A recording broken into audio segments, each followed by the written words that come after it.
The Kennedy family still hold a fascination for many. The 60s generation felt they could do anything, and the Kennedys, that young family in the White House, were a shining example. Years later, it can be exciting to follow in their footsteps, and no better time than late fall, and to start the journey in Cape Cod.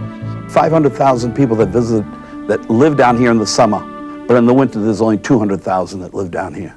So in the off season, we enjoy the peace and tranquility, a nice long walk on the beach, a lot of arts and crafts, the peace of, let's say, a bed and breakfast. These are small, intimate. They've got jacuzzis in some of the rooms, they've got fireplaces. The Daniel Webster Inn in Sandwich was often visited by the Kennedys, and it's close to the Heritage Plantation with its wonderful grounds.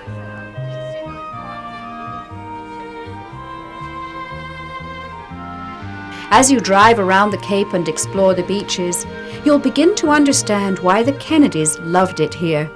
Cape Cod is 15 unique towns, all with their own great personality. You can start in Sandwich, which is the oldest town on Cape Cod. Then you move down to Yarmouth, into the town of Barnstable. And from there you'd go down to Brewster, where there are some great antique shops. And then eventually you'd end up down in Provincetown, which is the tip of Cape Cod.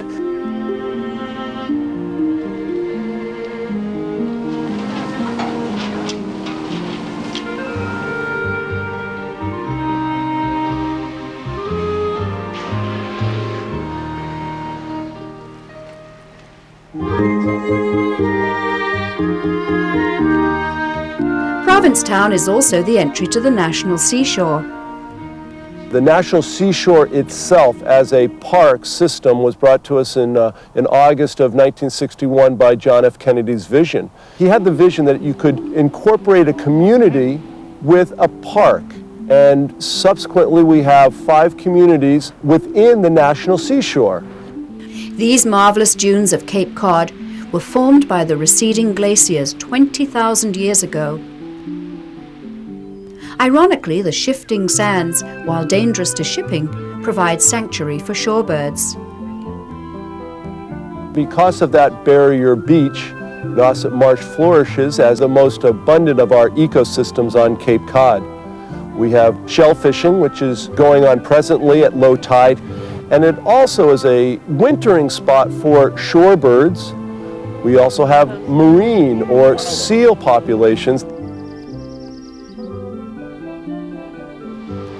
It's no wonder that Kennedy walked these shores when he had a tough decision to make, or that he went to Hyannisport to be revived. A man without protection, a man at peace with all he surveyed. Cruising Nantucket Sound on board the Marlin. The JFK Hyannis Museum focused on the family enjoying their beloved Cape. But before leaving for Boston, take a drive around the area for a glimpse of the church where Rose Kennedy went daily, and the compound where members of the family still live. Chimney, that's Ethel's house, okay, and the one behind it, next down, that's where Ted actually stays. Okay. That was the original. Since 1856, the Omni Parker House in Boston has hosted presidents. It was here that JFK announced he was running for the Senate, and at table 44 in the Parker restaurant, proposed to Jackie. Where we are here at the State House in the Capitol, it's Government Center. The Boston Common, you can stroll through there, go to fancy Newbury Street where there's a lot of boutique shops, or you can walk right up Beacon Hill and see all the historic homes. The hotel is a Boston institution, famous for its Parker House rolls and the creation of the state's official dessert, Boston cream pie. Next on the city tour, the John F. Kennedy Library and Museum. With a pretty wife and a politically rising star, the future seems bright for the junior senator from Massachusetts. After watching a film of Kennedy's early days, the tour meanders through exhibits that recreate the mood of the 60s when a paper cost 10 cents. What it's meant to do for visitors is give them a sense of the journey of John F. Kennedy from getting the nomination for the United States President up to and including Dallas on November 22nd, 1963. The exhibits are mapped to use the television footage of President Kennedy. His presidential debate with Richard Nixon was the first time the public got to see this young, vigorous candidate. It'll have offices of Robert F. Kennedy, the Attorney General. It'll have an exhibit on the race to the moon. There's always a special exhibit, and on this occasion it featured 80 of Jackie Kennedy's outfits. And for your last night in Boston, dinner at the Union Oyster House. But the attraction isn't only the superb oysters. And we're sitting in the John F. Kennedy booth, which was his favorite booth when he was running for Congress in the late 40s.